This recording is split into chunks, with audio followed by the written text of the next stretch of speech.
temps de l'info. Si Michel Barnier chute, Emmanuel Macron en première ligne, sauf rebondissement en effet.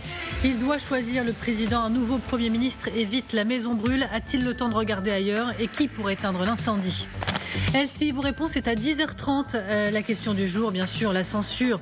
Qui gagne, qui perd économiquement parlant surtout? Vous avez accès au QR code qui va s'afficher et vous pouvez vous poser vos questions en le flashant et le scannant et nous vous y répondrons avec plaisir. Il va s'afficher, il est là, le fameux QR code, vous le scannez, vous le flashez, vous posez vos questions et nous y répondons.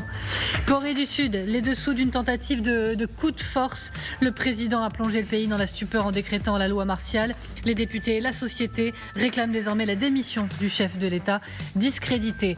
Je vous présente nos invités que j'ai le plaisir de saluer sur ce plateau. Bonjour Arlette Chabot, ravie de vous retrouver, éditorialiste politique pour LCI. Bonjour Valérie Trierweiler. Bonjour. Ravie également, vous êtes journaliste et écrivaine. Bonjour Dominique Seux. Bonjour. Ravie, bonjour, éditorialiste et chroniqueur aux Échos et à France Inter. Le temps de l'info, c'est parti. Je pense que c'est possible qu'il y ait ce réflexe de responsabilité où, au-delà des différences politiques, des divergences, des contradictions normales dans une démocratie, on se dise qu'il y a un intérêt supérieur. Moi, je pense que l'intérêt supérieur du pays, le bien commun, l'intérêt national, ça veut dire quelque chose. Bonjour Léonard Attal et merci beaucoup d'être avec nous, mobilisé encore devant Matignon avec Julie Regard. Alors, le Premier ministre, il a décidé de maintenir un petit déjeuner avec des députés du socle commun. Alors bien sûr, on se dit, Léonard, est-ce que c'est pour faire comme si de rien n'était? C'est pour se dire au revoir?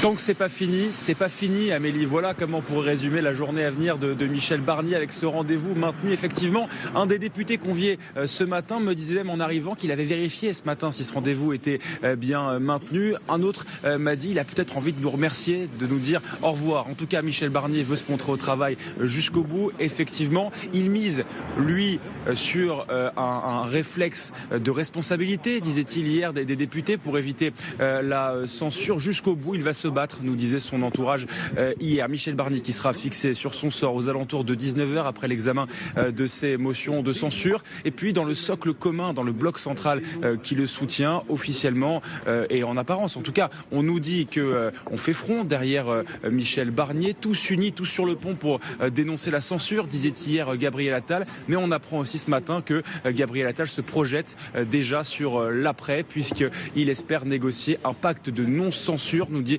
son entourage, qui irait des socialistes, des écologistes aux républicains, avec les partis dits républicains en l'occurrence, et qui exclurait donc la France Insoumise et le Rassemblement National. Ça ressemble quand même, Amélie, à un retour à la case départ. Merci beaucoup Léonard Attal. On suit tout ça avec vous et avec Julie Regard sur le terrain.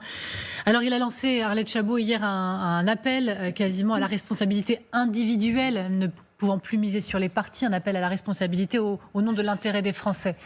Y a-t-il le moindre espoir qu'il y ait suffisamment d'individus qui aient entendu son appel pour qu'à la fin de la journée, il soit encore Premier ministre? Oui, on a entendu l'intérêt national, le bien commun, ça veut dire quelque chose, dit Michel Barnier.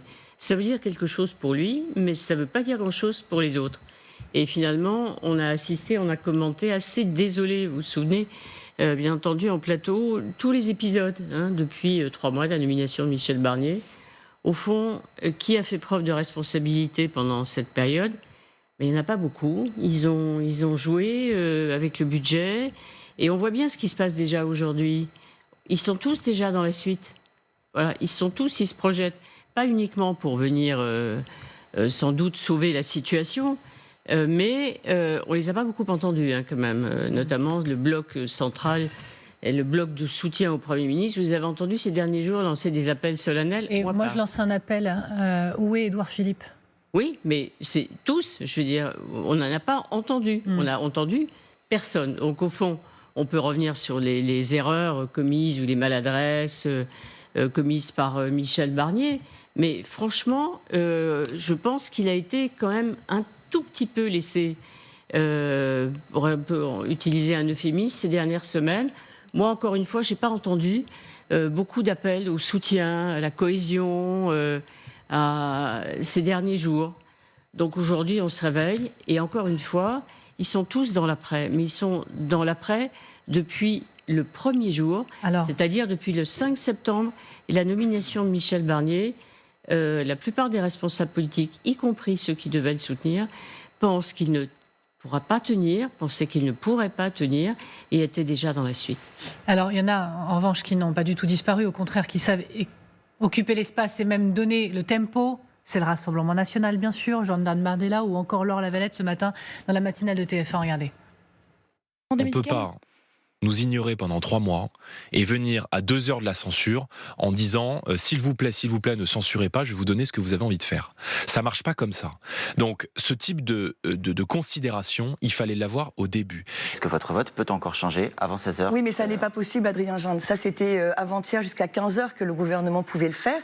Et nous l'avions dit, effectivement, à ce moment-là, nous nous serions abstenus, ce qui aurait permis au budget de passer. Il y a encore des contacts au moment où l'on parle entre le Rassemblement national et l'exécutif? Je n'en sais rien. Il faut demander à Marine Le Pen si En tout cas, moi, ils m'ont pas au niveau du groupe parlementaire et des députés, en tout cas. Non.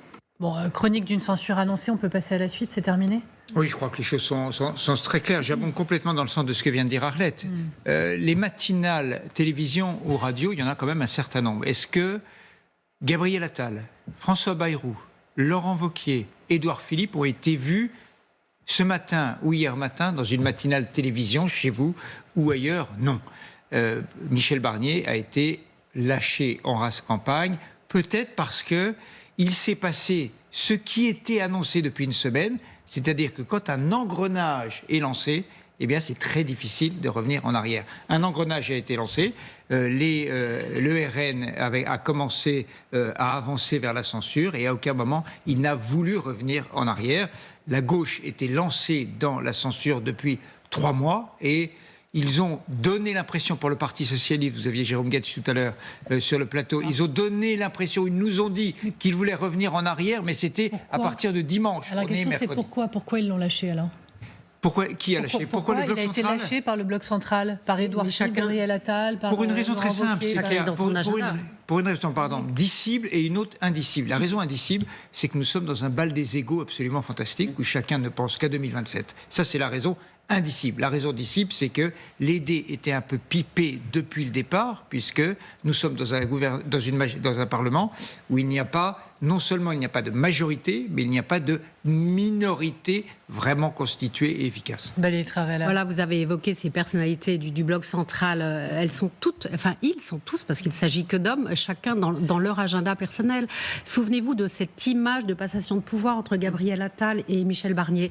Souvenez-vous du visage de Gabriel Attal. Il n'a jamais accepté de céder les clés de Matignon et d'en partir. Donc, dès le début, il n'a eu de cesse de tirer le tapis sous les pieds de Michel Barnier. Moi, je trouve que Gabriel Attal ne s'est pas comporté en homme d'État. C'est-à-dire, on était dans un moment très difficile, on le sait, du budget qui était le plus difficile à réaliser de la Ve République, et personne n'a aidé Michel Barnier. Personne. Alors, vous citiez Gabriel Attal, on va rester sur son cas, puisque Léonard Attal nous donnait cette info TF1 LCI. Gabriel Attal, effectivement, il prépare la suite. Gabriel Attal, c'est notre information, souhaite négocier un pacte de non-censure avec les partis républicains, excluant LFI et le RN. On est déjà dans la suite. On est déjà dans. Il y a la censure. Voilà. On négocie. Elle est pas votée. Non, mais c'est ça. Il pense à 2 noms. Quand il dit ça, ça veut dire qu'il pense à deux noms. Si on décrypte et si on entend un petit peu ce que nous dit son entourage, c'est qu'il pense pour Matignon soit à François Bayrou, soit à Bernard Cazeneuve, ou François Bayrou et Bernard Cazeneuve dans la même équipe. C'est un petit peu comme ça. Pourquoi il faut le dire comme ça ? Parce que ce sont les personnalités qui pourraient, pour un bloc, je ne sais pas comment il faut dire, est-ce que c'est un bloc central ou un bloc républicain, je ne sais plus très bien. Il faudra inventer une nouvelle formule, mais c'est à ça que Gabriel Attal pense. Le sujet, c'est est-ce que ça passe un budget, ça? Et est-ce que, par exemple, si c'est Bernard Cazeneuve, alors si c'est Bernard Cazeneuve à Matignon, c'est extraordinaire, parce que vous imaginez la tête du Rassemblement national et des électeurs du Rassemblement national. Censure de Michel Barnier et ils ont Bernard Cazeneuve. Et Bernard Cazeneuve lui-même, il arriverait à Matignon, si c'était lui, avec quel projet? C'est-à-dire, il dirait il faut revenir sur les retraites en arrière, il faut réinstaurer l'impôt sur la fortune. On a du mal à comprendre ce qui se passe. Et François Bayrou, je ne sais pas très bien quel serait son projet. Arlette Chabot, comment vous lisez cette déclaration? La censure, c'est cet après-midi, 16h, dans un hémicycle en feu. Et déjà, Gabriel Attal fait savoir qu'il travaille la suite. C'est ça que je faisais remarquer qu'au fond, on l'a lâché depuis le premier jour. Ils attendent son départ, le jour de son départ. depuis le premier jour de son arrivée. C'est vrai que Gabriel Attal était totalement absent dans les médias. Pourtant, les médias, c'était quand même effectivement pour lui très important. Aucune expression ces dernières semaines, je dirais même presque ces derniers mois, d'ailleurs, je dois dire ces derniers mois. Et hop, aujourd'hui, la censure est à peine votée, n'est pas encore votée, alors que Michel Barnier appelle justement chacun à la responsabilité, hop, on enchaîne. Alors, séquence suivante. Et donc, à chaque fois, on est dans l'ambition, l'avenir et personnel, et les égos, effectivement, et pas dans l'intérêt de la France. Après, qu'a-t-il en tête ? Alors, je ne sais pas si c'est un duo, effectivement, Cazeneuve-Bayrou, mais en tout cas, c'est quand même assez regrettable. Cela dit, sur le fond, évidemment, on revient à ce qu'on disait depuis le début de la séquence, c'est-à-dire dissolution. Il n'y a pas de majorité, donc celui qui arrivera à Matignon aura exactement le même problème que Michel Barnier, arriver à trouver, à élargir un peu cette majorité relative que constitue le bloc central. Vous avez vu qu'on n'a pas cité le nom encore d'Emmanuel Macron. C'est quand même fou. Il est président de la République, c'est lui qui va nommer un Premier ministre. Là, on fait comme si c'était Gabriel Attal, parce que qui continue à se prendre pour le Premier ministre et qui se prend maintenant pour le président de la République, qui veut décider de qui ira à Matignon. Mais parce qu'aujourd'hui, il faut le dire et le répéter, il n'y a qu'un seul responsable à cette situation, c'est Emmanuel Macron. C'est le résultat de cette dissolution ratée. C'est le résultat de cette nomination de Michel Barnier. On ne peut pas indéfiniment jeter la pierre à Michel Barnier. Il a fait ce qu'il a pu. Il n'avait pas de majorité. Il a quand même essayé de négocier dans un temps quand même record pour élaborer un budget, et il n'a pas été aidé par les gens de son propre camp. Est-ce que vous me permettez de vous contredire ? Bien sûr, voilà. Au contraire. Moi, je pense quand même... Non, mais je pense... Oui, bien sûr, c'est la responsabilité d'Emmanuel Macron. On l'a dit une fois, deux fois, trois fois. On le répète depuis 6 mois. Mais en même temps, les parlementaires nous ont dit depuis des mois, écoutez, le président est out, on va voir ce qu'on va voir si on confie le pays à un régime parlementaire. Bah, écoutez, on a vu ce qu'on a vu. Donc on ne peut pas dire que ce soit extrêmement brillant. Ce qu'on attend d'Emmanuel Macron, c'est qu'il annonce très vite le nom d'un Premier ministre. Écoutez, il y aura ce soir la chute très probablement, ou quasiment certainement du gouvernement. Il faut que ce soit, allez, disons d'ici demain soir. D'ici demain soir. On va y revenir. On va revenir sur cette information. Le timing, on va y revenir. Sur les soutiens, je voudrais juste vous regarder ce que dit Gérard Larcher, parce qu'il n'est pas complètement abandonné en race campagne non plus. Non, mais non, bien sûr, mais ça vaut le coup quand même. C'est le patron du Sénat. Si nous faisions enfin preuve d'un vrai sens républicain, c'est le dernier qui reste, Gérard Larcher. Non, mais je vous pose la question vraiment. Parce que c'est le président du Sénat, il a soutenu Michel Barnier depuis le premier jour, il s'est exprimé régulièrement pour apporter son soutien. Voilà. Alors, il y a un supporter, c'est le président du Sénat. Et puis sa famille politique. Le Sénat a joué un rôle très important. Voilà. Le Sénat a redoré son blason de manière assez spectaculaire. Par rapport à la bande d'irresponsables qu'on a eue à l'Assemblée, le Sénat... Alors franchement, on n'aurait pas dit ça il y a quelques mois. Voilà. Non, mais surtout, effectivement, il y a le soutien personnel de Gérard Larcher et la manière dont le Sénat a travaillé, qui a aidé, évidemment, Michel Barnier. Alors, nous sommes en direct, pardonnez-moi Valérie Trierweiler, avec Éric Coquerel, député La France Insoumise de Seine-Saint-Denis, président de la Commission des Finances. Bonjour et merci beaucoup de prendre le temps dans cette journée de folie pour être avec nous. C'est vous qui prendrez la parole en premier dans l'hémicycle tout à l'heure, à 16h précisément, pour défendre la motion de censure de la gauche. D'ailleurs, vous y travaillez dans une dernière ligne droite. C'est ça, vous mettez la dernière patte à votre discours ? Exactement. J'essaye d'y travailler malgré les médias. Malgré nous, oh là là, vraiment, toutes nos excuses. Commençons directement. Vous êtes sûr de votre coup ? Votre motion, elle sera adoptée, votée ? C'est net, c'est clair ? On avance ? Quasi certainement, oui. Je mettrai presque ma main à couper. Presque votre main à couper, d'accord. Alors, on avance, comme je le disais. Pourquoi avoir écrit les mots que vous avez écrits vis-à-vis de l'extrême droite dans votre motion de censure, alors même que vous attendez les voix du Rassemblement national ? Je vais rappeler ces mots. Le Premier ministre a cédé aux plus viles obsessions de l'extrême droite avec une nouvelle loi immigration qui poursuivrait la faillite morale et politique de l'année dernière. Pour beaucoup, ces mots sont même insultants. Pour beaucoup, et surtout selon Marine Le Pen. C'est fait pourquoi ? C'est fait pour la coincer ? C'est fait pour l'humilier, Marine Le Pen ? Non, c'est fait pour pas être démagogique. Alors déjà, ces mots, ils sont particulièrement durs, surtout à l'attention du Premier ministre, parce qu'on explique que pour essayer de garder le pouvoir, il était prêt à tout, y compris à céder au Rassemblement national, par exemple sur l'AME. Donc c'est à la fois la motion de censure et le déshonneur. Bon, donc déjà, je pense que principalement, c'est lui qui est ciblé. Ensuite, il ne faut pas être démagogue. Et d'ailleurs... le Rassemblement national le sait. Nous sommes radicalement en désaccord avec lui. Et nous n'allons pas le cacher dans une motion de censure. Nous n'allons pas faire comme M. Barnier, qui appelle presque à des valeurs communes avec le Rassemblement national pour l'inciter à ne pas voter la motion de censure. On sait qu'on est en désaccord, notamment sur toutes les questions liées à l'immigration, au racisme, etc. Et donc, ça me semble normal de l'écrire pour que les choses ne soient pas ambiguës. Voilà, et je vois bien que M. Barnier, en désespoir de cause, est en train de faire quasiment des courbettes devant Mme Le Pen. Bon, je trouve ça le regarde, mais je trouve que quelques mois après le Front républicain, c'est quand même un peu étonnant, cette recherche d'un front réactionnaire. Alors, Michel Barnier, il a dit autre chose, parce que ça, il l'a dénoncé lui-même hier, donc on en a parlé, mais il en appelle à la responsabilité de chacun des députés, au nom de l'intérêt des Français. On va réécouter ce qui l'égrène, les agriculteurs, les salariés. Regardez. Il faudra que chaque député qui va voter la censure aille dire aux agriculteurs de sa région, de sa circonscription, pourquoi et comment les retraites agricoles n'augmenteront pas le 1er janvier 2026 parce que cette mesure aura été supprimée. Il faudra que les députés, chaque député qui vote la censure demain ait expliqué aux cadres, aux salariés de ces entreprises à circonscription pourquoi 18 millions de Français eux-mêmes vont devoir payer des impôts plus importants qu'ils ne paieraient. Il faudra expliquer pourquoi dans les hôpitaux, dans chaque circonscription, chaque député devra expliquer pourquoi aux infirmiers, pourquoi les crédits que j'ai prévus dans le budget pour la santé mentale, pour les soins palliatifs ou pour les personnes âgées ne sont plus là parce qu'ils seront été supprimés. Et j'ajoute à ça les mots de Gérard Larcher ce matin dans le Figaro. Vont-ils, par leur vote, mettre en péril la vie quotidienne de nos concitoyens, notre souveraineté pour financer notre protection sociale, pour financer notre sécurité, notre défense, priver notre pays des budgets nécessaires?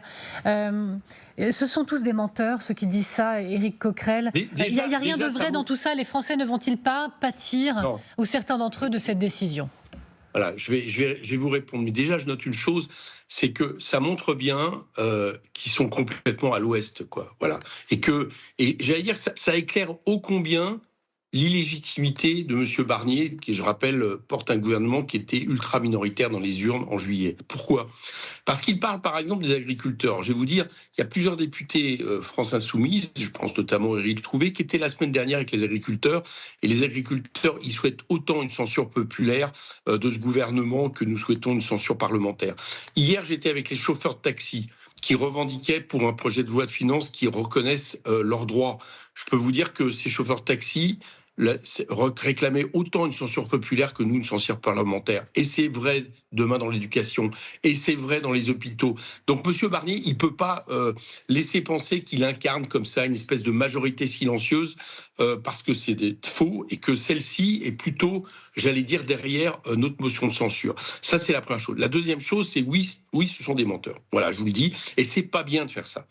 D'ailleurs, j'ai cru comprendre que M. Macron avait même répondu de Dubaï à cette espèce de « après moi le déluge » en disant que non, ça ne serait pas le chaos. Voilà. Et là, il y a au moins un point sur lequel je lui donne raison, ne serait-ce que parce qu'en fait, en réalité, il dit la vérité.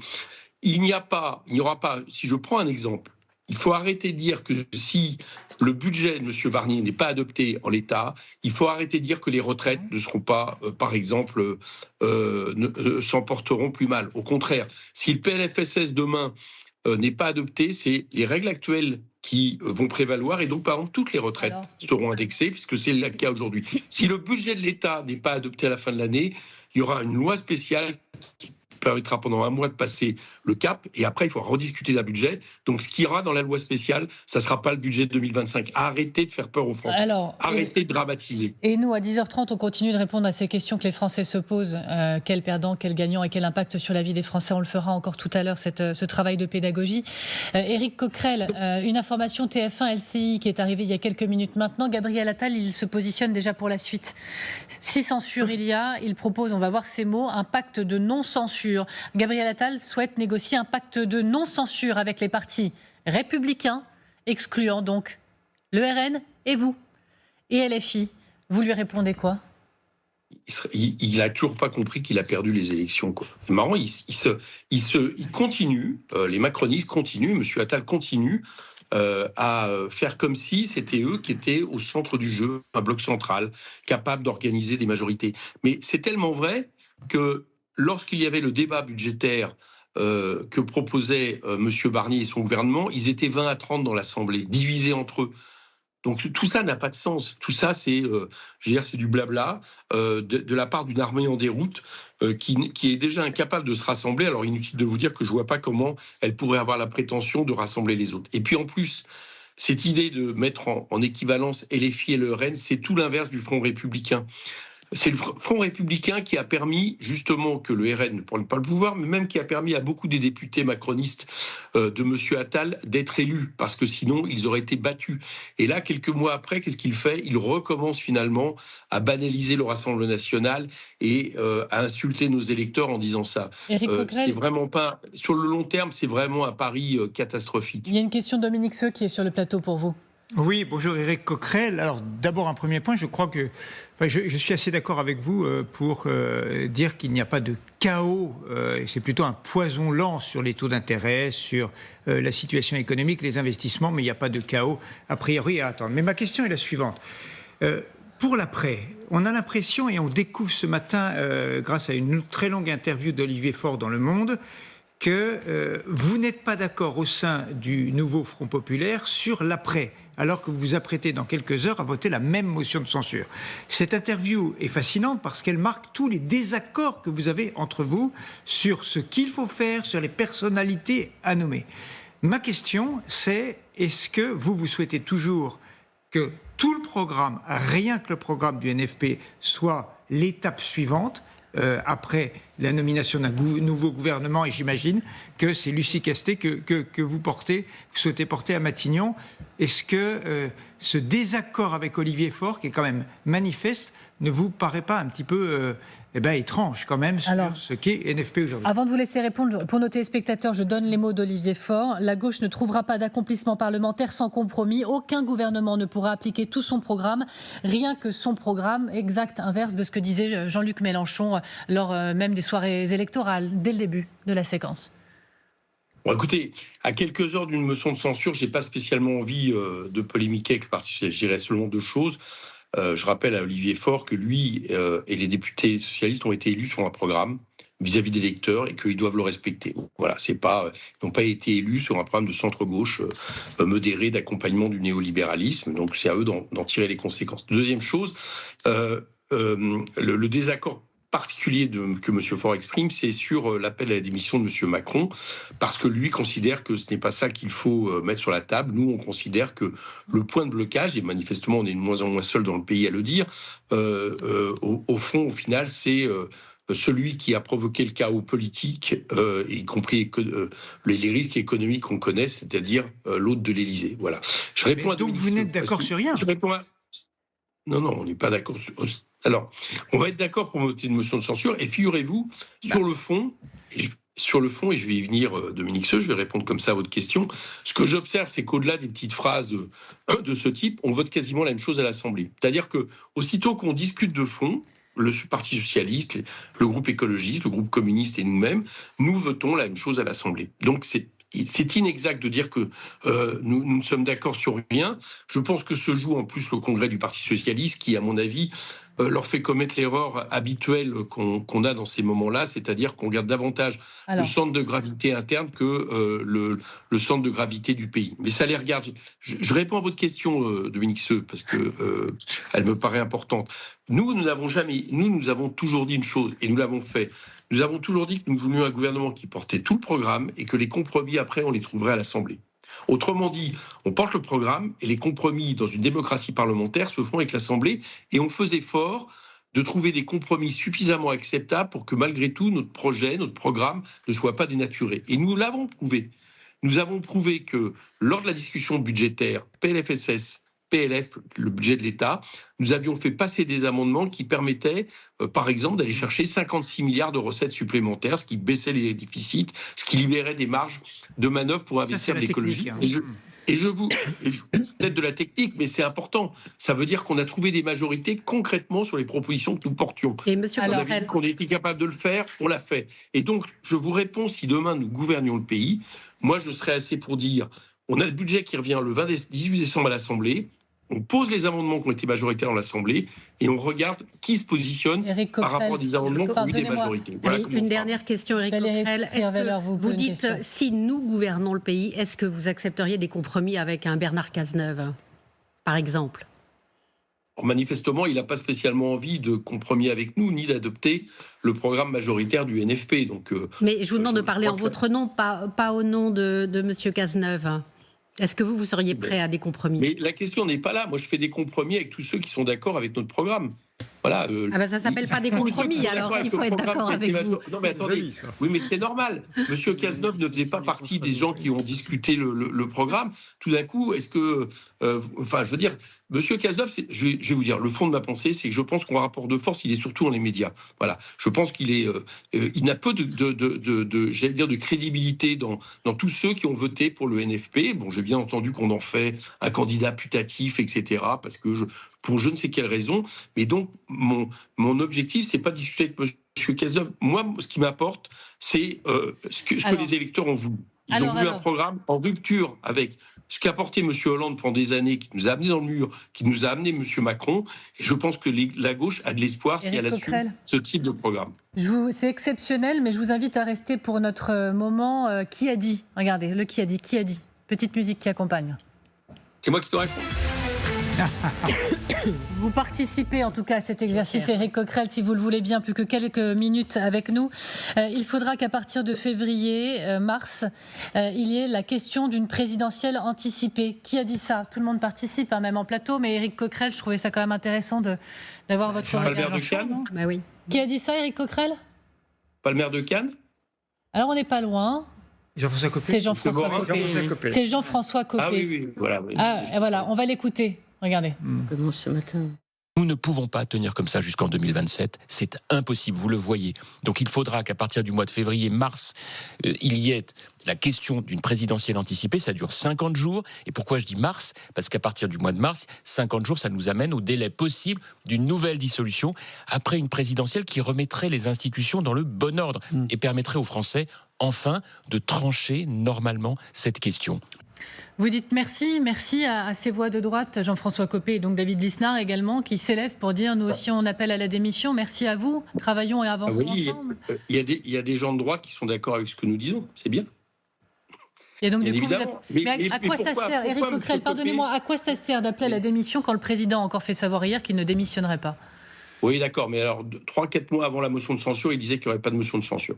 D'accord. Donc, moi, je ne me positionne pas par rapport, manifestement, à une interview où M. Macron, il paraît-il, était très énervé, peut-être parce qu'il sent que la motion de censure le regarde lui aussi, faite à Dubaï. Voilà. Je dis qu'objectivement, il est l'obstacle aujourd'hui et qu'on ne peut pas durer 3 ans comme ça. Et que dès lors que des voix montent de différents courants politiques, y compris de vos propres courants, je crois qu'à un moment donné, le président de la République devra l'entendre. Merci beaucoup, Éric Coquerel. Ça y est, vous pouvez retourner à l'écriture de votre discours. C'est à 16h pour le début de l'examen. Dans un hémicycle, on imagine chahuté de ces motions de censure contre le Premier ministre. Merci, Éric Coquerel. Arlette Chabot, les appels à la démission qui continuent de monter, même du côté de la droite, ça commence à devenir surprenant, cette histoire ? C'est-à-dire qu'il y a une question qui sera forcément posée. Si censure contre Michel Barnier, si un autre Premier ministre est nommé, que ce Premier ministre ne tient pas plus longtemps. C'est-à-dire qu'il y a une autre censure, puis censure après censure. Il y a un moment où, effectivement, on bascule dans un autre registre de questionnement. Et donc une possibilité ? Et une possibilité. Alors évidemment, les uns s'appuient sur l'impopularité absolue du président de la République, soulignent évidemment qu'il est à l'origine et responsable de tout. C'est ce qu'il répète en chœur, mais c'est vrai que d'une manière ou d'une autre, si effectivement il n'y a pas possibilité de gouverner la France et que les premiers ministres se succèdent et tombent au bout de quelques semaines, motion de censure, forcément la clarification que voulait introduire le président de la République par la dissolution au mois de juin-juillet, franchement, là, la clarification se posera de cette manière. Nous sommes déjà très, très en retard, mais on continue d'en parler dans quelques instants. On va aussi se demander donc quel Premier ministre pour la suite et est-ce le RN qui va choisir ? On demande simplement un nouveau Premier ministre qui soit respectueux, encore une fois, des revendications des 11 millions de Français. Allez, à tout de suite.